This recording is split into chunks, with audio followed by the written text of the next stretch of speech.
घर के बड़ों के आगे झुकना प्रारंभ करो तो तुम्हारी औलादें तुम्हारे आगे झुकना प्रारंभ करेंगी।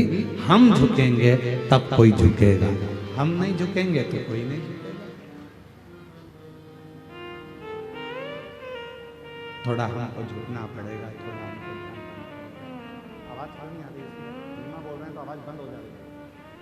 धीमा बोलने पर आवाज बंद हो रही है, फिर चिल्ला के बोलना पड़ेगा ना पूरी तरह से।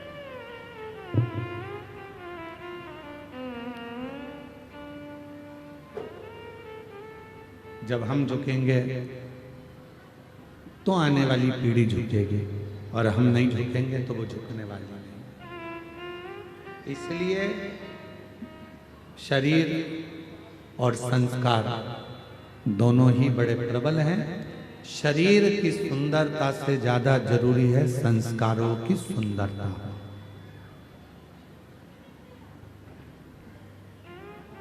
संस्कारों की, आप संस्कार,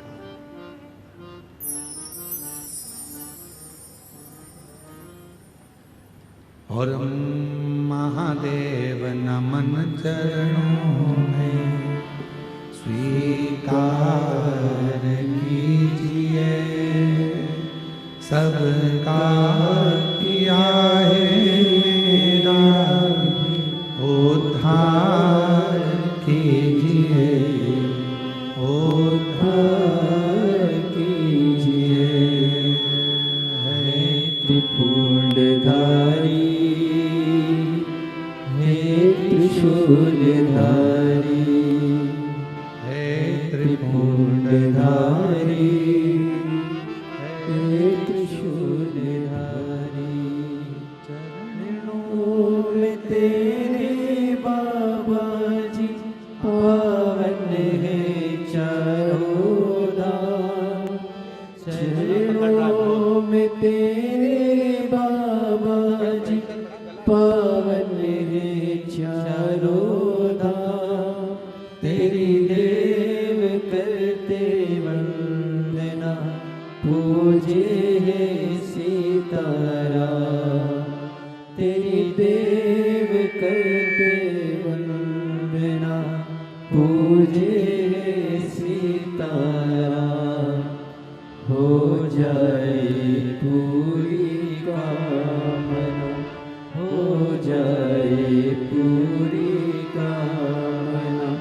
उपकार कीजिए, सबका किया है मेरा भी उद्धार कीजिए, उद्धार कीजिए।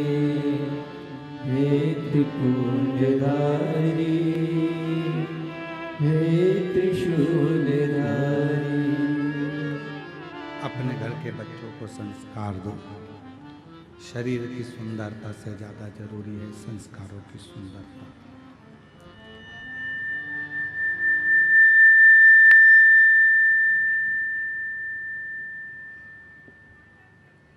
और जब संस्कारों की सुंदरता बढ़ती है, पूरे क्षेत्र को सुगंधित कर देती है, पूरे क्षेत्र को।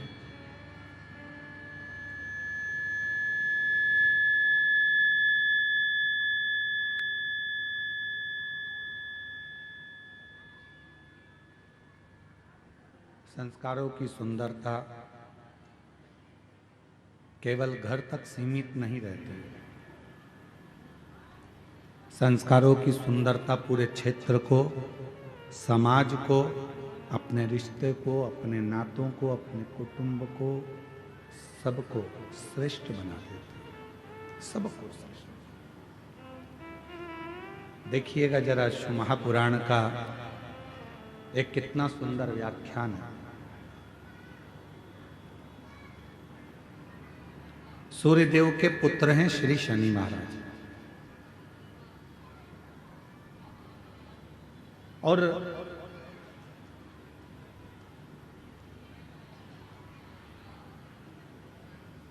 बचपन से ही शनिदेव बड़े क्रोधी रहे, बहुत क्रोध उनके अंदर रहा, बहुत।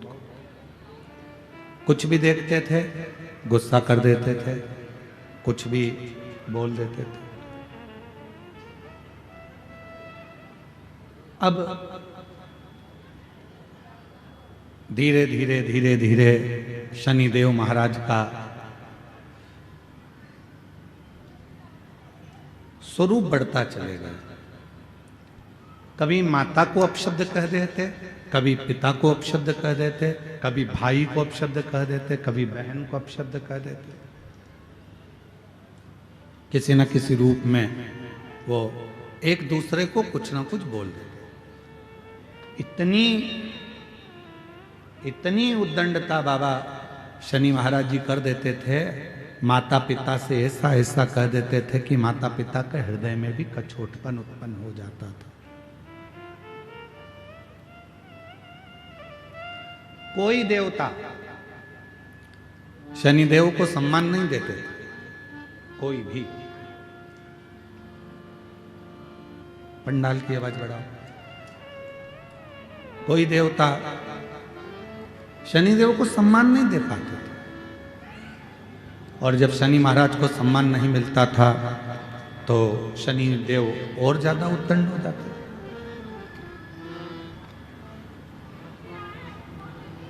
अब केवल शनि महाराज की कथा मत सुनो, अपने घर के बच्चों को भी देखो।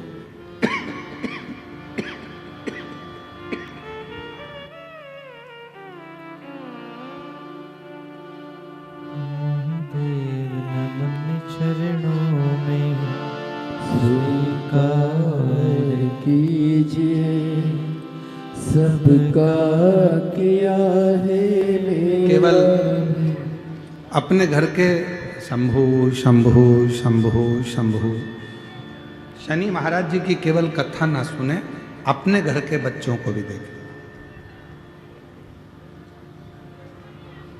पूरे घर में कोई कोई बच्चे ऐसे भी होते हैं जो बहुत उद्दंडी होते हैं।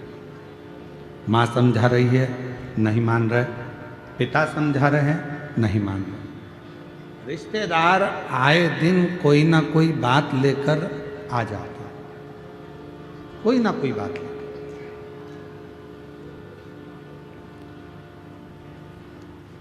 कोई ना कोई खबर लेकर रिश्तेदार आ जाते हैं। अब उस बच्चे पे एक समय ऐसा आता है ना माँ ध्यान देती है, ना पिता ध्यान देते हैं, ना कोई रिश्तेदार ध्यान देता है। सबको मालूम है कि ये उद्दंडी है, उस पर लोग ध्यान देना बंद कर देते हैं। पर शिव महापुराण की कथा कहती है जो बच्चे ज्यादा उद्दंडी होते चले जाते हैं, नहीं सुन रहे, नहीं मान रहे, तो निवेदन है उनको हाथ से छोड़ो मत, उन पर ध्यान देना छोड़ो मत, बल्कि उन पर ज्यादा ध्यान दो। और होता है, हमने कई स्कूलों में देखा है, जो अच्छे पढ़ने वाले बच्चे होते हैं, अच्छे पढ़ने वाले बच्चे होते हैं, बहुत विद्वान बच्चे होते हैं, तो उनको सबसे आगे वाली रो में रखते हैं। बोलो बोलो, सही है कि गलत है? आप देखिए बड़े बड़े स्कूलों में, प्राइवेट स्कूलों में, अन्य स्कूलों में, जो बच्चे पढ़ने में सबसे ज़्यादा होशियार हैं उनको सबसे आगे की लाइन में रखा जाता है। फिर उससे जो पढ़ने में थोड़े कमज़ोर हैं उनको पीछे की लाइन में रखते हैं। फिर उससे भी ज़्यादा जो पढ़ने में कमज़ोर है उसको तीसरी लाइन में रखते हैं। फिर उससे भी ज़्यादा जो कमज़ोर हैं उसको लास्ट आखिरी की लाइन में रखते हैं। बोलो जम के, सही है कि गलत है? पर होना क्या चाहिए? जो पढ़ने में होशियार है, पहले से उसमें बुद्धि अच्छी है, तो उसको तुम्हारे ध्यान केंद्रित करने की जरूरत ही नहीं है, इसको करो पीछे। और जो पढ़ने में होशियार नहीं है, जो जानता नहीं है, जो पढ़ना जानता नहीं है, उसको रखो आगे। तो टीचर हो तुम, बार बार टोकोगे, समझाओगे, देखोगे, ध्यान दोगे, तो जो नहीं पढ़ने वाला भी है वो भी एक दिन पढ़कर अव्वल निकल सकता है, आगे बढ़ सकता है। पर टीचरों ने करा क्या? एक उल्टी रीति अपनाई। जो पढ़ने में होशियार है ए नंबर में, जो पढ़ने में कम होशियार है वो बी नंबर में, जो पढ़ने में और कम होशियार है वो सी नंबर में, और जो पढ़ने में एकदम गड़बड़ है वो डी नंबर में। सबसे आखिरी में उसको बिठाया जो पढ़ने में होशियार है ही नहीं, पर जरूरत क्या थी? उस बच्चे को पढ़ाना है तुम्हें। टीचर का मतलब क्या हुआ? शिक्षक का मतलब क्या हुआ? आप एक अच्छे शिक्षक हैं और अच्छे टीचर हैं और आपका स्कूल इतना अव्वल में चल रहा है, तो वहां जरूरत किसको है? जो पढ़ने में होशियार कम है उनको होशियार बनाने की, जो पढ़ने में कमजोर हैं उनको मजबूत बनाने की, जो पढ़ने में एकदम डल हैं उनको प्रखर बनाने की। पर प्रत्येक जितने भी स्कूल हैं प्राइवेट, जितने भी स्कूल हैं, सारे स्कूलों में एक नियम आ गया, अच्छे पढ़ने वाले बच्चों को आगे रखो और जो बिल्कुल पढ़ने में डल हो उनको पीछे रखो। नियम होना चाहिए जो बिल्कुल डल हैं उसको आगे रखो, जिससे पीछे से पढ़ने वाले बच्चे भी उसको प्रेशर देंगे, इधर से तुम प्रेशर दोगे, तो दोनों के बीच में वो बच्चा पढ़कर एक ना एक दिन कलेक्टर, एसपी, आईजी, डीआईजी और कमिश्नर बनकर बैठ सकता है। पर हमारे स्कूलों में दूसरा क्रम कर दिया, पढ़ने वाला सबसे आगे। वो तो पहले से ही पढ़ने में होशियार है, तो उसको तो तुम्हें कुछ बताने की जरूरत ही नहीं पड़ेगी। शिक्षक को, टीचर को मेहनत किसके साथ करना पड़ती है? जो एकदम डल है, पढ़ने में कमजोर है, उसके लिए जरूरत।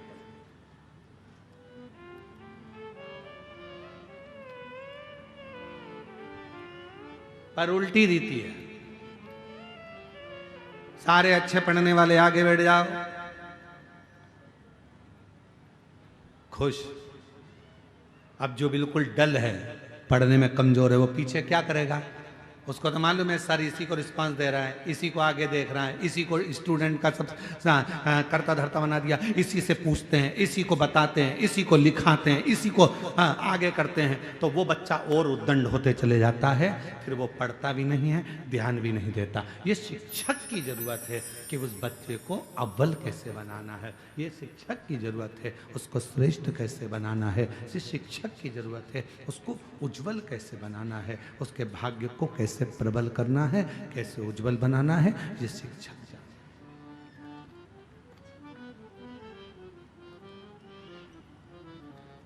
ये उसके ऊपर।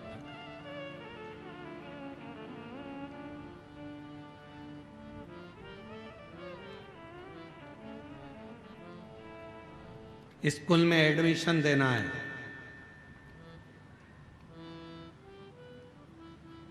क्या आता है तुम्हारे बच्चे को? क्या आता है तुम्हारे बच्चे को? माँ बोलना आता है, पिता बोलना आता है, नमन करना आता है, प्रणाम करना आता है, संस्कारों में ढला हुआ है। इसको और कुछ सिखाया है? स्कूल में लेकर आए हैं, आप इसको जो सिखाएंगे मेरा बच्चा वो सीखेगा और एक न एक दिन उच्च अधिकारी बनकर विराजमान जरूर होगा, ये निश्चित है। आप मेहनत तो करो। आप और हम मेहनत नहीं कर पा रहे। आज का जमाना इतना विचित्र है कि हर व्यक्ति को सब कुछ रेडी चाहिए, एकदम बनाओ, सब रेडी। शादी में भी लोग कब जाते हैं? एक दूसरे को फोन लगाकर पूछ लेते हैं, एक दूसरे को फोन लगाकर पूछते हैं क्यों? रिसेप्शन चालू हो गया क्या? पार्टी चालू हो गई क्या? अब उनको ये मतलब नहीं है कि दूल्हा आया कि नहीं आया, दुल्हन आई कि नहीं आई, वरमाला हुई कि नहीं, कौन आया कौन नहीं आया, कौन समझा कौन नहीं समझा, उसे कोई मतलब नहीं है कि कौन आ रहा है कौन नहीं आ रहा है, कौन वरमाला हो रही है कौन रिश्तेदार है, उसे कोई मतलब नहीं। उसको तो एक ही चीज, क्यों? रिसेप्शन चालू हो गया क्या, भोजन चालू हो गया क्या, सब रेडी मिल जाए तो व्यक्ति वहां पहुंच जाए। माता पूजन में जाना है, नवरात्र देवी जी का पूजन है, शादी में माता पूजने के लिए जाना है, क्यों? फोन लगा के पूछेंगे क्यों बाहर निकल गए क्या, माता पूजन चालू हो गई क्या, बैंड बाजे चल दिए क्या, बस एकदम रेडी होना चाहिए तो चल दिए। हर व्यक्ति को, बच्चों को क्या चाहिए? पापा तुम हमारे लिए ये दुकान डाला दो, मम्मी तुम हमारे लिए ये कर दो, बहू कहती है मम्मी तुम हमारे लिए ये कर दो, मम्मी मेरा हाथ का हार बना दो, मम्मी मेरी पाटली बना दो, पापा मेरे लिए ये कर दो। अब कोई तुम्हारे बच्चों से पूछे या तुमसे कोई कहे कि तुम कह रहे हो पापा मेरे लिए ये कर दो, मम्मी मेरे लिए ये कर दो, एक दिन माँ बाप तुमसे कह दे कि बेटा लिख के दे दे, आज मैं जो कर रहा हूं इतना क्या तुम मेरे लिए कभी जिंदगी में करेगा कि नहीं करेगा? तू भी तो लिख कर दे कि इतना कर पाएगा जो मैंने करा। मैंने तुझे पढ़ाया लिखाया अव्वल बनाया सब कुछ करा, अपनी पूरी जिंदगी लगा दी, क्या तू मुझे बुढ़ापे में नमन करेगा, प्रणाम करेगा, साष्टांग करेगा, मेरा कहना मानेगा, ये मेरे पद चिन्हों पर चलेगा? ये तेरे ऊपर निर्भर करता।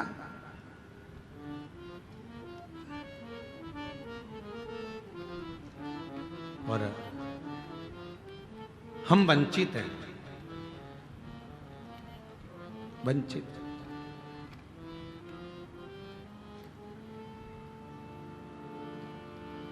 भगवान दत्तात्रेय के कितने गुरु थे? जम के बोलो जल्दी से, कितने? दत्तात्रेय भगवान के 24 गुरु थे। कितने? जम के बोलो जरा सब। 24। उस 24 गुरु में से दत्तात्रेय भगवान ने एक वैश्या को भी गुरु बनाया था, पिंगला।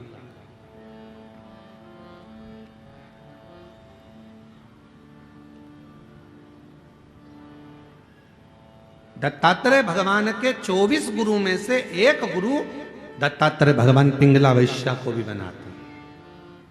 पूछा दत्तात्रेय भगवान से कि ये आपने पिंगला को गुरु क्यों बना लिया?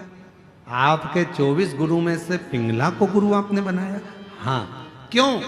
दत्तात्रेय भगवान ने कहा एक बार ये पिंगला मुझे दिखी और मैंने इस पिंगला को देखा, ये श्रृंगार कर कर तैयार होकर श्रृंगारित होकर शाम के समय दरवाजे पर जाकर बैठ गई, खिड़की में से पुरुषों को देखने लगी, कोई आएगा मेरी सुंदरता को देखकर मेरी ओर आसक्त होगा, कोई मेरे पास में आएगा, मेरे पास में चला आएगा। वो पिंगला देख रही थी, वो पिंगला, पर कोई आया नहीं, कोई दिखा नहीं।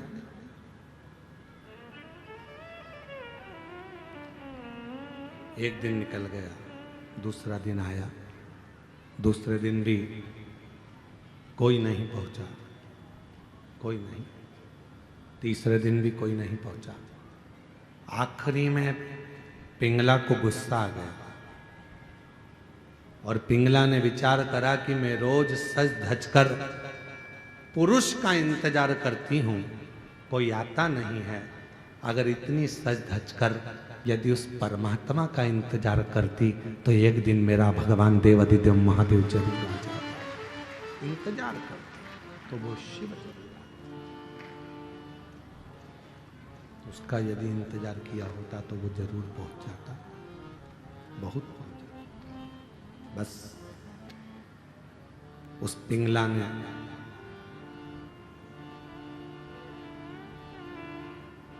वेश्यालय को छोड़ दिया, बैठ गई एक नदी के तट पर और देव अधिदेव महादेव की आराधना में डूब गई, साधना में डूब गई। अब वो पुरुष को अपनी ओर नहीं खींच रही है,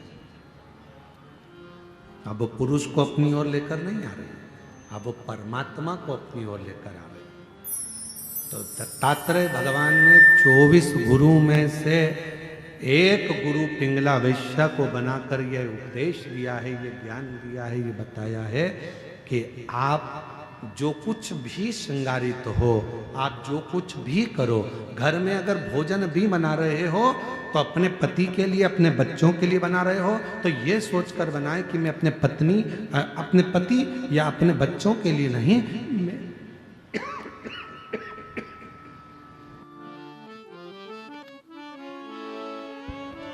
मैं देवाधिदेव महादेव के लिए बना रही हूँ, मैं भगवान देवाधिदेव महादेव के लिए भोजन बना रही हूँ, मैं भगवान शंकर के लिए भोजन बना रही हूँ, भगवान शिव के लिए भोजन बना रही हूँ। वस्त्र तैयार कर रहे हो, ये मानकर करो कि मैं भगवान के लिए कर रही हूँ। पहनेंगे तुम्हारे पति, पहनेंगे तुम्हारे बच्चे, पर तैयार किसके लिए कर रहे हो? भगवान के लिए। भोजन किसके लिए बना रहे हो? भगवान के लिए। कपड़े किसके लिए सिला रहे हो? भगवान के लिए। और यहां तक शिव पुराण कहती है, आप अपने लिए अगर कोई साड़ी भी खरीद रहे हो तो ये सोचकर मत खरीदो कि मेरे लिए खरीद रही हूं, ये सोचो मेरे भीतर जो माँ दंतेश्वरी माता मेरे अंदर विराजमान है, मेरी माँ पार्वती बैठी है, ये साड़ी मैं उसके लिए खरीद रही हूं, मैं पहनूंगी पर माँ प्रसन्न हो जाए। ये मैं पहनूंगी पर मेरी माँ प्रसन्न होगी, मेरी माँ आनंदित होगी। ये उसके लिए खरीदी जा रही है, उसके लिए। और मैंने तेरे ही भरोसे बाबा, तेरे ही भरोसे हवा बिच उड़ती जावागी बाबा, डोर है तो छली नामे कटती जावागी। ओ भोले मैं तेरी पतंग, शंभो मैं तेरी पतंग। शिव तत्व कह रहा है 24 गुरु में से दत्तात्रेय भगवान ने एक गुरु पिंगला वैश्या को भी बनाया, और पिंगला वैश्या को गुरु बनाया, और उससे भी ज्ञान प्राप्त किया कि ईश्वर को भजो, सत्याग करो, ईश्वर।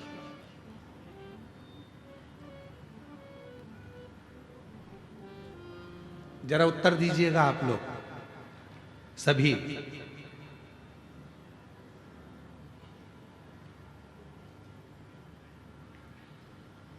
तुम्हारे घर में 50,000 रुपए हैं,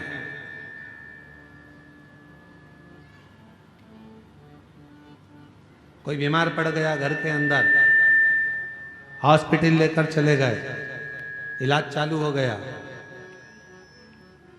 दवाइयां भी आने लगी, गोलियां भी आने लगी, हॉस्पिटल का खर्चा भी निकलने लगा, सब कुछ हो।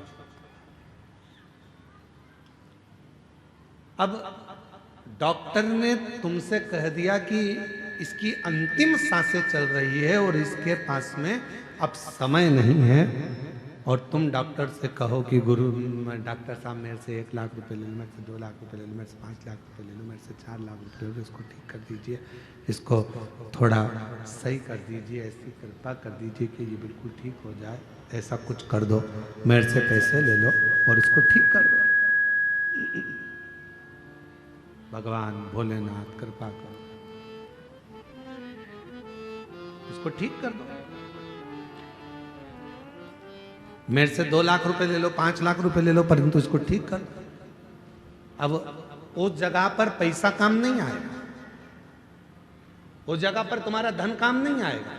डॉक्टर कहेगा मेरा काम मैं कर रहा हूं, दवाइयां भी दे रहा हूं, इंजेक्शन भी लगा रहा हूं, बोतल भी चढ़ा रहा हूं, सारी तैयारी कर रहा हूं, पर ये पैसा अब यहां काम नहीं आ रहा। अब तो यहां क्या काम आएगा? तो शास्त्र कहता है धन कमाना सरल है, पैसा कमाना सरल है, किसी के यहां जाकर मेहनत करोगे 200-500 रुपए दे देगा, कोई दुकान पर काम करोगे 200-500 रुपए दे देगा, हमाली करोगे 200-500 रुपए मिल जाएगा। शिव महापुराण की कथा कहती है पैसा कमाना सरल है, पर पुण्य कमाना दुनिया का सबसे कठिन काम है। सबसे कठिन काम है पुण्य को कमाना। क्यों? अंतिम समय में, प्राण छूटने के समय में, हॉस्पिटल में, सब हॉस्पिटल के बाहर होंगे, बेटा बाहर, बहू बाहर, रिश्तेदार बाहर, नातेदार बाहर, भाई बाहर, बहन बाहर, बेटी बाहर, दामाद बाहर, बेटा बहू सब बाहर। हॉस्पिटल के अंदर जब मशीनें लगाई जाएगी, अकेले पलंग पर आईसीयू में पड़े होगे, वेंटिलेटर पर पड़े होगे, उस समय पर तुमने कितना पैसा कमाया वो वहां काम नहीं आएगा। उस समय पर अंतिम बिंदु में काम आएगा कि तुमने अपनी जिंदगी में पुण्य कितना कमाया, वो पुण्य तेरे सामने आकर खड़ा हो जाएगा और वो पुण्य तुझे श्वास देना प्रारंभ कर। पुण्य, पैसा कमाना कठिन नहीं है मेरी बहनों, मेरे जीजाओं, मेरी जीजियों, पैसा कमाना सरल है। यहाँ छत्तीसगढ़ का हमको नहीं मालूम, हमारे मध्य प्रदेश का मालूम है हमको। मध्य प्रदेश में हमारे यहाँ जो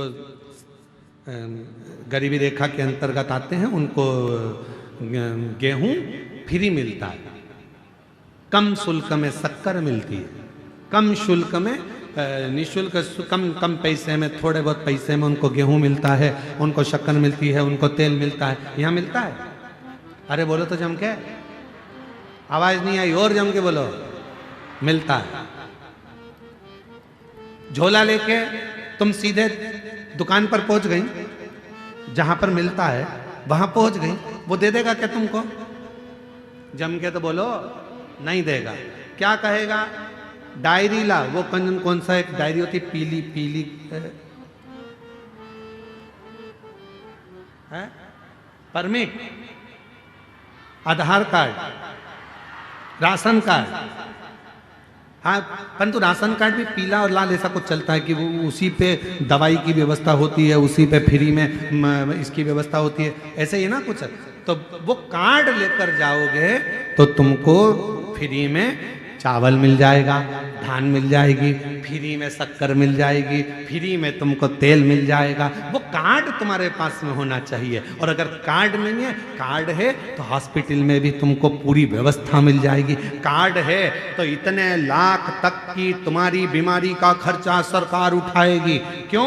कार्ड है तो तुम्हारी बीमारी का खर्चा भी सरकार उठाती है। कार्ड है तो तुम्हें खाने को भी देती है, कार्ड है तुम्हें पीने को भी देती है, कार्ड है शक्कर भी देती है, कार्ड है तो तेल भी देती है, कार्ड है तो पानी फ्री, कार्ड है लाइट फ्री। उसी तरह जैसे तुम्हारे पास कार्ड है तो सारी व्यवस्था सरकार करती है, उसी तरह तुम्हारे मुख में श्री शिवाय नमस्तुभ्यम है तो पूरी व्यवस्था महादेव करते हैं। पूरी व्यवस्था महादेव करते। तुम्हारे पास कार्ड है, व्यवस्था मिल जाए, कार्ड है, व्यवस्था मिलेगी। जो समझदार हैं, जिनके घर में मोटरसाइकिल भी है, 4 व्हीलर है, तो भी उनने कार्ड बनवा रखा है। बोलो तरी जीजिए, सही है कि गलत है? और जिसके यहां पर झोपड़ा है, कुछ खाने का भी नहीं है, वह आज तक फाइल लेके घूम रही है, सर मेरा कार्ड बना दो, सर मेरा कार्ड बना दो, सर मेरा कार्ड बना दो, सर मेरा कार्ड बना दो। उसके घर में कुछ नहीं है और वो कार्ड के लिए घूम रही है। और जिसके पास सब कुछ है, गाड़ियां हैं, बंगला है, दौलत है, धन है, और उसके घर के 4 कार्ड बने, इलाज फ्री, खाना फ्री, ये फ्री, वो फ्री, वो फ्री, वो तड़प रही है कार्ड के लिए। उसी तरह धन कमाना सरल है, पैसा कमाना सरल है, पैसे को एकत्रित करना बहुत सरल है, पर पुण्य कमाना बहुत कठिन है। पुण्य कैसे कमाओ? और पुण्य मतलब कार्ड। पुण्य कैसे कमाओगे? कार्ड कैसे बनाओगे? कार्ड बनाने के लिए याद रखना, आज के समय में अगर कार्ड बनवाना है तो तुम्हारी पहचान अच्छी होना चाहिए। पहचान है तो सील ठप्पे लग के कार्ड तैयार हो जाएगा। उसी तरह परमात्मा को अगर पाना है तो कुछ अगर बहुत बीमारी भी आ गई है और उससे अगर निपटना है, पैसा काम नहीं आएगा, पहचान काम आएगी। और पहचान शिव से बना लो तो वो पुण्य प्रबल कर देगा और सारे दुखों से दूर कर देगा। दुखों से कार्ड बना।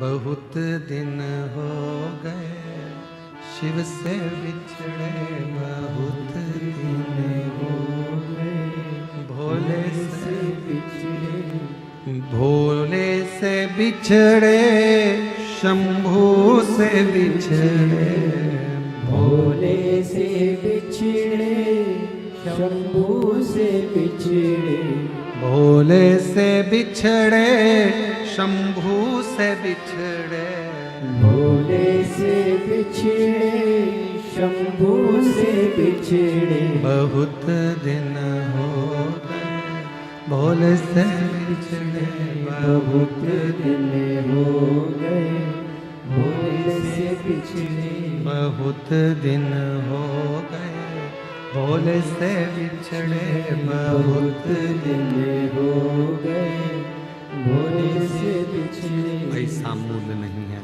पैसा कमाना सरल है, पर पुण्य कमाना बहुत कठिन है, बहुत कठिन है। कैसे पुण्य कमाओगे? पुण्य कैसे एकत्रित करोगे? पुण्य को कैसे बढ़ाओगे? ये तुम्हारे ऊपर निर्भर करता है, तुम्हारे ऊपर। बहुत कठिन है पुण्य कमाना। पुण्य एकत्रित करना।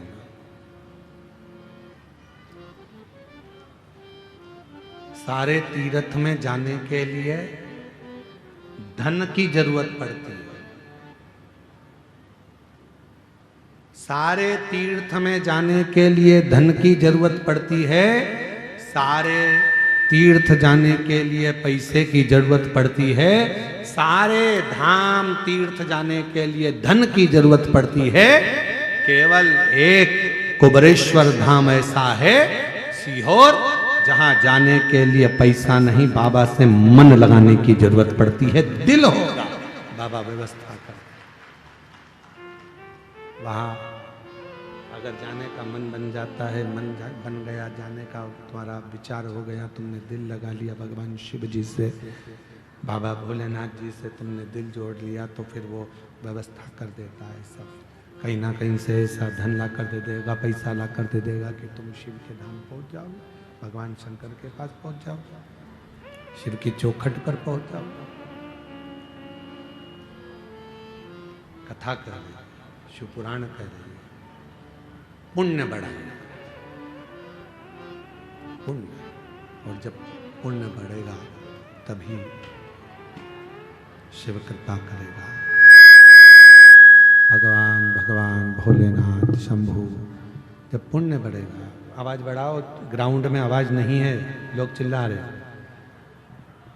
शंभू शंभू शंभू, पुण्य बढ़ाए। शनिदेव, भगवान शनि महाराज को कोई नहीं दे, कोई उनको सम्मान नहीं दे रहा, कोई सत्कार नहीं दे। सबने कह दिया ये उद्दंड है, बोलते हैं ऐसा, बहुत क्रोध करते हैं, बहुत गुस्सा करते हैं। तो उन्हें बहुत गुस्सा, बहुत क्रोध, बहुत क्रोध, बहुत गुस्सा, तो कोई देख नहीं रहा, ध्यान नहीं दे रहा। और शंभू शरणे पड़ी घड़ी रे घड़ी, दुख काट दया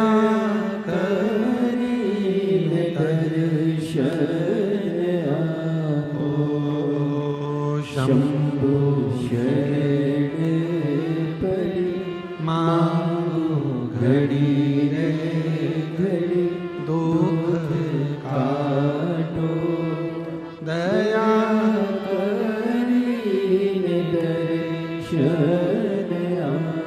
शनि महाराज उद्दंडी हो गए, और इतने उद्दंड शंकर शनि महाराज, कोई देवता उनको नहीं गिरता, कोई भी नहीं। तो क्या शनि महाराज को कोई पूछे ना, कोई कुछ बोले ना? इतनी उद्दंडता, इतनी उद्दंडता समझ नहीं आए। कोई नहीं पूछता, कोई नहीं बोलता। पर शनि महाराज जब उद्दंडित कर रहे, कोई पूछ नहीं रहा, कोई बोल नहीं रहा। समझो, शंभू शरण पड़ी मांगो घड़ी रे घड़ी, दुख काटो दया करीने दर्शन आपो।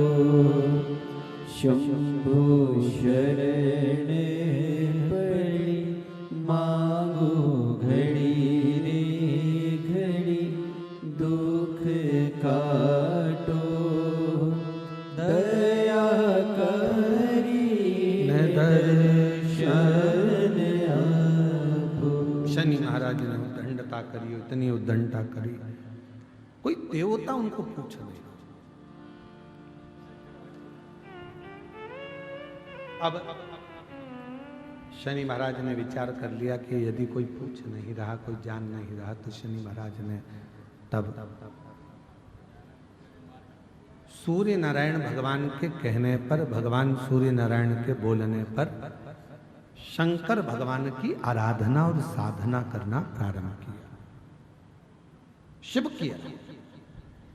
और याद रखना, जिस बच्चे को लोग नकार देते हैं, जिस बच्चे को लोग पूछना बंद कर देते हैं, जिस बच्चे का लोग सम्मान नहीं करते हैं, जिस बच्चे का लोग सत्कार नहीं करते हैं, सेट हो गया, थोड़ा आवाज बढ़ा दो। जिस बच्चे को लोग सम्मान नहीं देते, सत्कार नहीं देते, आदर नहीं करते, सम्मान नहीं देते, एक दिन तुम्हारे घर का इतिहास वही बच्चा रच कर बताता है। वही बच्चा, एक दिन तुम्हारे घर का पूरा इतिहास वही बच्चा रच कर बताता है। बस ठीक है, थोड़ा प्रेशर बढ़ा दो बस हल्का सा। वही बच्चा तुम्हारे घर का इतिहास रचा, वही।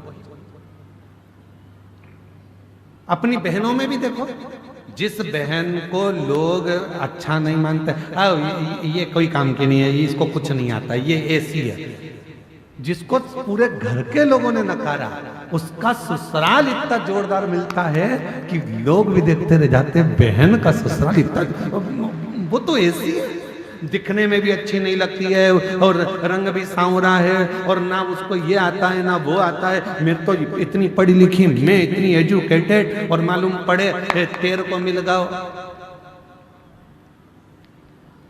जो मिलना था भैरू महाराज। और उसको क्यों? क्योंकि वो उसको सबने नकारा, उसको किसी ने नहीं दिया, उसको किसी ने आदर नहीं दिया, सम्मान नहीं दिया, पर उसको उसके अंदर निष्कपट भाव था, वो ईर्ष्या नहीं रखती थी, उसके अंदर कोई ईर्ष्या का काम नहीं था, तो वो भगवान के भजन में और भगवान की भक्ति में डूबी रहती थी, उसको कोई मतलब नहीं था। और वही हुआ, आखिरी में उसको परमात्मा ने साथ दे दिया, आखिरी में भगवान ने उसको साथ दे दिया, आखिरी में परमात्मा उसका साथ दे दिया।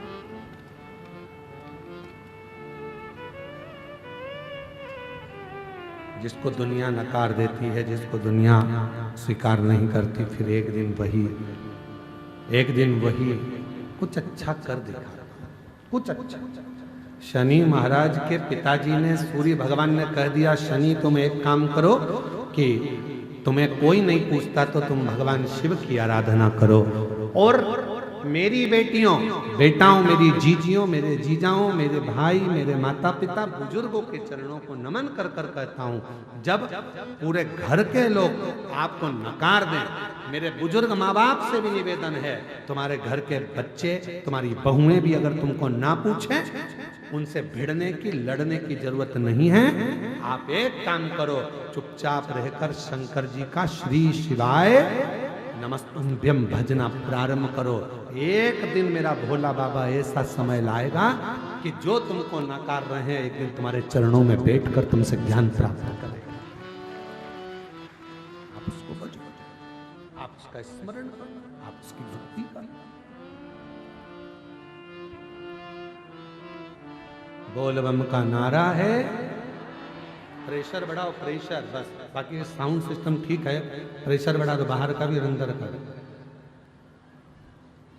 बाकी के आप उस पर बस छोड़ दो, उस परमात्मा पर सर्वस्व छोड़ दो, वो संभाल।